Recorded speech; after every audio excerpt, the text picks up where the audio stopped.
আজকে আমরা অত্যন্ত বিস্ময়ের সাথে লক্ষ্য করেছি যে বাংলাদেশ জামাত ইসলামের আমির ডক্টর শফিকুর রহমান তার ভেরিফাইড এক্স সাবেক টুইটার হ্যান্ডেল থেকে নারীদের উদ্দেশ্যে যে নোংরা, জঘন্য ও অবমাননাকর ভাষা ব্যবহার করেছেন বলে দেশব্যাপী আলোচনা চলছে, সেটি সঠিক হলে এর মাধ্যমে পুরো সমাজ ব্যবস্থাকে মধ্যযুগীয় অন্ধকারে ঠেলে দেওয়ার প্রচেষ্টা বলে প্রতীয়মান। তিনি তার এক্স অ্যাকাউন্টের পোস্টে গতকাল তথা 31শে জানুয়ারি বিকেল 4:37 যা লিখেছেন তার একটি অংশ অনুবাদ করলে দাঁড়ায়, আমরা বিশ্বাস করি যে যখন মহিলাদের আধুনিকতার নামে ঘর থেকে বের করা হয় তখন তারা শোষণ, নৈতিক অবক্ষয় এবং নিরাপত্তাহীনতার মুখোমুখি হয়। এটি অন্য কোনো রূপে পতিতাবৃত্তির মতোই। উল্লেখ্য যে তিনি এর আগেও আল জাজিরার সঙ্গে সাক্ষাৎকারে নারীদের ক্ষমতায়ন প্রসঙ্গে নেতিবাচক মন্তব্য করেছিলেন। এটি যদি সত্যি একটি রাজনৈতিক দলের বিশ্বাস হয়ে থাকে তবে এটি আমাদের জন্য অত্যন্ত দুঃখজনক। প্রিয় সাংবাদিক ভাই ও বোনেরা, জামাতের আমিরের এই পোস্ট দেওয়া এবং অ্যাকাউন্ট হ্যাক হয়ে যাওয়ার যে দাবি করা হয়েছে সঙ্গত কারণে তার প্রেক্ষিতে প্রশ্ন ওঠে যে নারী বিদ্বেষী একটি পোস্টের প্রায় 9 ঘন্টা পর দেশব্যাপী তুমুল সমালোচনার মুখে রাত 1টার দিকে আইডি হ্যাকের দাবি কতটা যৌক্তিক। আমরা সবাই জানি কোনো গুরুত্বপূর্ণ বা ভেরিফাইড অ্যাকাউন্ট হ্যাক হলে প্রথম ও প্রধান দায়িত্ব হলো দ্রুততম সময়ে জনগণকে অবহিত করা, মিডিয়াকে অবহিত করা, যেন কোনো বিভ্রান্তি না ছড়ায় এবং যেন সবাই সতর্ক থাকতে পারেন। কিন্তু এখানে দেখা গেল সেই বিকেল প্রায় 4:30টার দিকে যে পোস্ট, সেটা জনগণের মধ্যে ক্ষোভ ছড়িয়ে পড়ার অনেক পরে হ্যাকিংয়ের দাবি তোলা হলো। এতে স্বাভাবিকভাবে প্রশ্ন উঠেছে এই দাবিটা আদৌ কতটা বিশ্বাসযোগ্য। এমনকি উক্ত সময়ের মধ্যে জামাত আমিরের ফেসবুক অ্যাকাউন্ট থেকে কিন্তু আমরা দেখেছি অনেকগুলো পোস্ট হয়েছে নির্বাচনী প্রচারণার, কিন্তু সেই এক্স অ্যাকাউন্ট যে হ্যাক হয়েছে এ নিয়ে একটি পোস্টও আমরা দেখিনি। পরবর্তীতে আমরা লক্ষ্য করেছি যে তারা গভীর রাতে 3:30 অনেকটাই ভোর রাত, যখন হাতিরঝিল থানায় একটি সাধারণ ডায়েরি বা জিডি করতে গিয়েছেন, সেখানে স্পষ্টভাবে তারা উল্লেখ করেছেন বিকেল 4:55 অ্যাকাউন্ট হ্যাক হওয়ার বিষয়টি তারা জানতে পেরেছেন। যদি তাই হয়ে থাকে তাহলে দীর্ঘ সময় তারা কেন জাতির সামনে সেটি উন্মোচন করেননি এবং প্রায় 12 ঘন্টা পরে কেন জিডি করতে হলো, যখন সারা দেশে মানুষ সংক্ষুব্ধ হয়েছেন? এই বিলম্বের আদৌ কি কোনো যৌক্তিক ব্যাখ্যা রয়েছে? তাছাড়া হ্যাক হওয়ার ঘোষণা দেওয়ার কিছুক্ষণের মধ্যেই সে অ্যাকাউন্ট ফিরে পাওয়ার দাবিটাই বা কতটা বিশ্বাসযোগ্য? এই প্রশ্নগুলো জনমনে ঘুরছে। মানুষ এই প্রশ্নগুলোর উত্তর যৌক্তিকভাবে জানতে চান। আমরা স্পষ্টভাবে বলতে চাই, আমরা সর্বদা নারীদের ব্যক্তিগত স্বাধীনতা, সম্মান ও সম অধিকারের পক্ষে। এই ধরনের ভাষা ও মানসিকতা কোনো সভ্য সমাজে কোনোভাবে গ্রহণযোগ্য হতে পারে না। এটি প্রকাশ্যেই নারী বিদ্বেষী মনোভাবের বহিঃপ্রকাশ। আমরা যদি এটি সত্যি হয়ে থাকে তীব্র নিন্দা এবং ধিক্কার জানাই।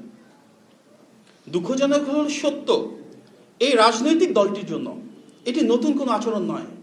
এর আগেও কিন্তু আমরা দেখেছি এই দলের একজন নেতা ঢাকা বিশ্ববিদ্যালয়ের শিক্ষার্থী বোনদের উদ্দেশ্যে ঠিক একইভাবে অশালীন শব্দ ব্যবহার করেছিলেন।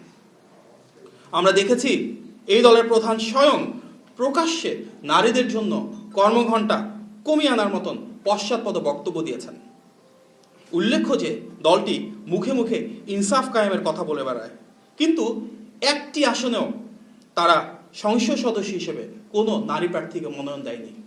বাংলাদেশের জনসংখ্যার অর্ধেকের বেশি নারী, অথচ একজন সংসদ সদস্য প্রার্থীও নেই এই দল থেকে যিনি নারী।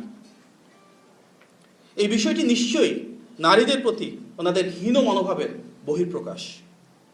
সেই দলের একজন সদস্যই কিছুদিন আগে টক শোতে বলেছেন নারীদের সংসদে যাওয়া যেন ট্রফির মতন, তাচ্ছিল্যের মতন এক একটা বক্তব্য ওনারা দিচ্ছেন।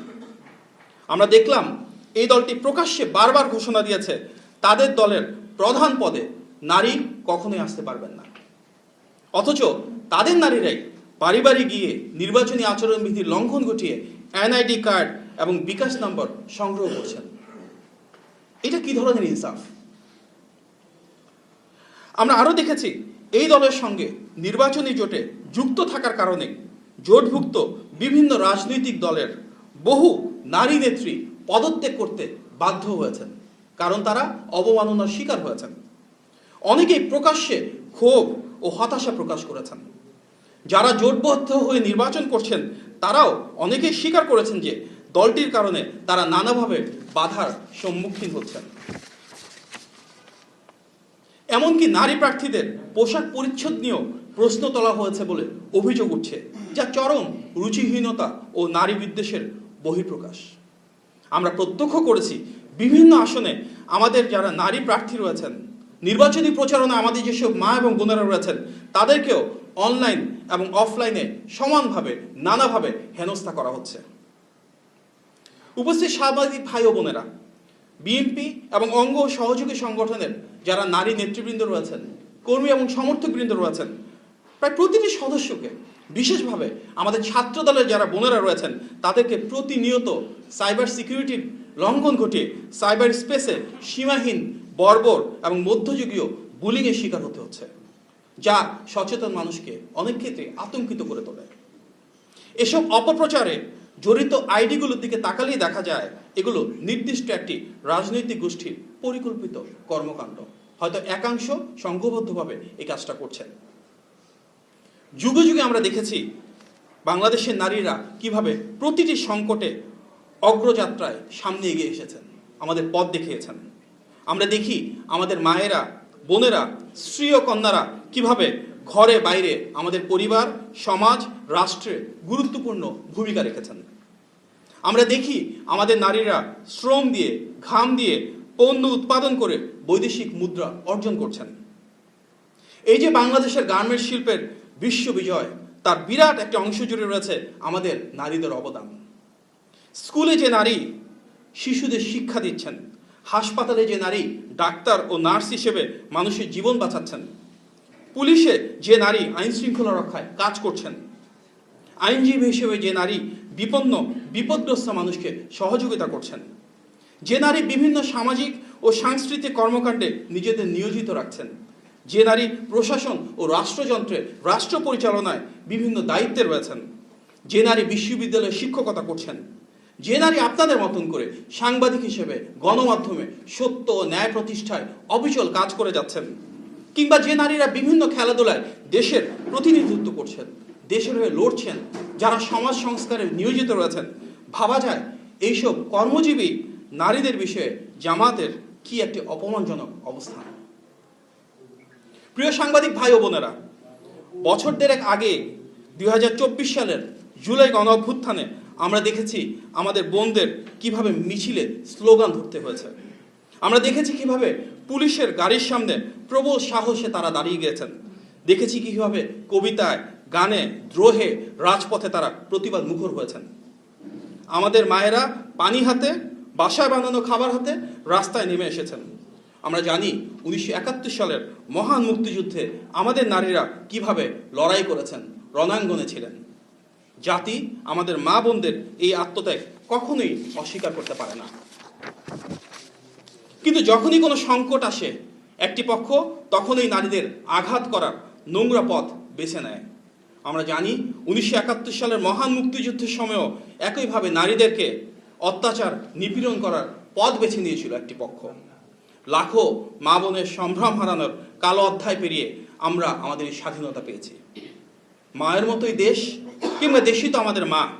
সুতরাং আমাদের মায়েদের উপরে আর কোনো অন্যায়, অত্যাচার, অবিচার, নিপীড়ন, অবজ্ঞা আমরা মেনে নেব না, বিএনপি মেনে নেবে না, বাংলাদেশ মেনে নেবে না।